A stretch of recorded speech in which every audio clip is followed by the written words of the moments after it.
Yo, Elliot.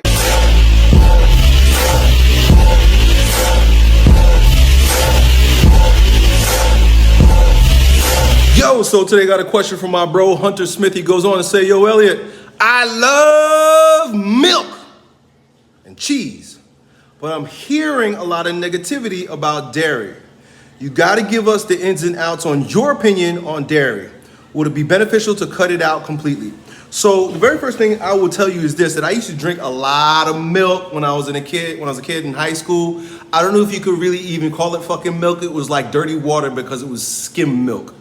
I don't even know if skim milk is legitimately milk, but that's what we used to drink when I was a kid in high school. We would go to the Key Food. Me and my brother would go to Key Food, and we get 2 gallons of skim milk, and we would down that every day, right? And I don't know if it was good for me. I don't know if it's bad for me. It's just what we did.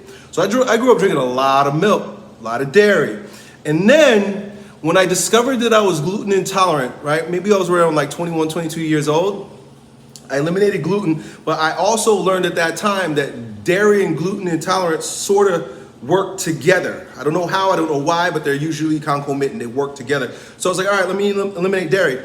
And I gotta tell you, from that point out, I really had not used very much dairy at all. I probably used mostly whey protein, which is kind of a dairy, but milk, cheese, stuff of that nature. I just didn't really even crave it anymore. I didn't want it anymore. It didn't mean anything to me anymore. It almost was like a food that I could do without, right? If I have my meat, right? I love meat. I love organ meats, right? You wanna get your calcium, you eat a lot of fish bones, right? So if you eat like cans of sardines, they got the bones in them, just chew up all the freaking bones and shit, right? That's how a real man gets his calcium. A real man gets his calcium from chewing on bones, noggin bones and shit, right?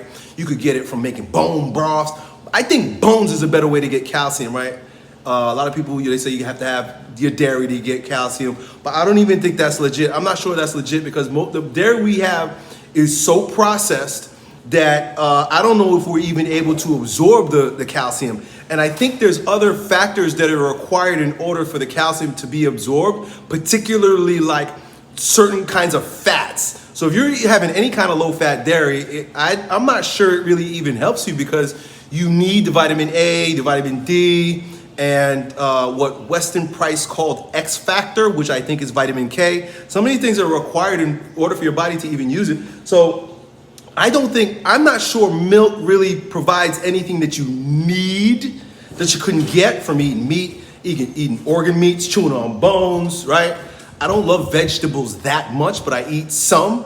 I think you could get everything that you need from the animal itself, right? Like I'm a fan of that. I'm a big fan of that, especially since studying Weston A. Price back in my early 20s. I discovered that, and now we got guys like Paul Saladino and some of these carnivore dudes that are talking about eating everything from the rooter to the tutor, right? From the nose to the butthole. Eat everything in the animal, and you get everything that you need. You could legit be a carnivore and be super, super duper healthy.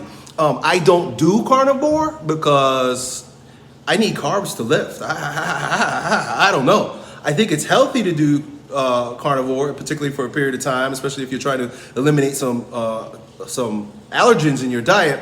But if you want to be a performance athlete, the rice is magic. You ever see that video I made years ago about how rice is magic, will make you jacked? So I have to have rice. Back to dairy. My opinion is you really don't need it. Whey protein is probably the only one that I would say is worth having, but milk is kind of like a delicacy, I think, more than a staple, right? Like if you have it. So for example, we live out in the country here now, and I'm surrounded by cows. We got dairy cows, we got meat cows, we got all kinds of cows, and so it's very easy to get raw milk. My wife bought, I think, a half a gallon of raw milk, and we were just kind of like sipping it for fun one night, and then the next day Colleen woke up with like boogers coming out of her nose, and my daughter was sneezing, and we're like, all right, well, that's enough of that. So I think that it could be healthy. I think it can be beneficial. I know for a fact, according to the studies of Weston A. Price, that primal people, traditional cultures, our ancestors, traditional, how you would say, nourishing traditions, state that people have used dairy for millennia, right? It's not like a newfangled thing, like like almond milk, right? Like that's a fake milk, rice milk, like all that's like fake milk. I don't even know why they get away with calling it milk, right? It's not really milk.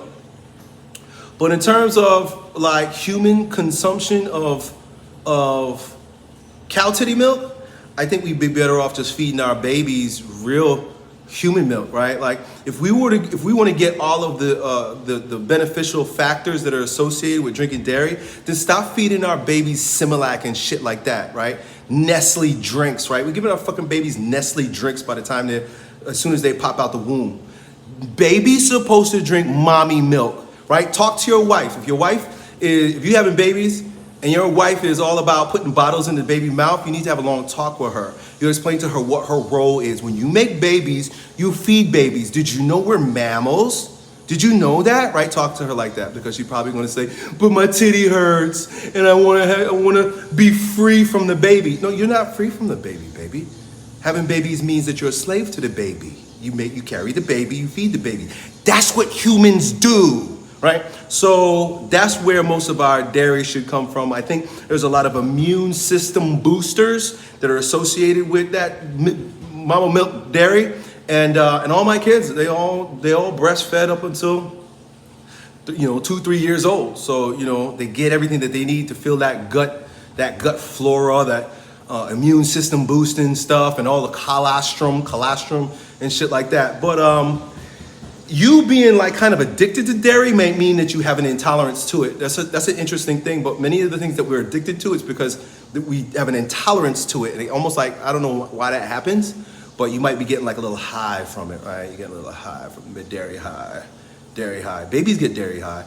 When my babies used to suck on my wife's teat, they were like, after they drink that milk, they would look oozy, and then they'll fall asleep.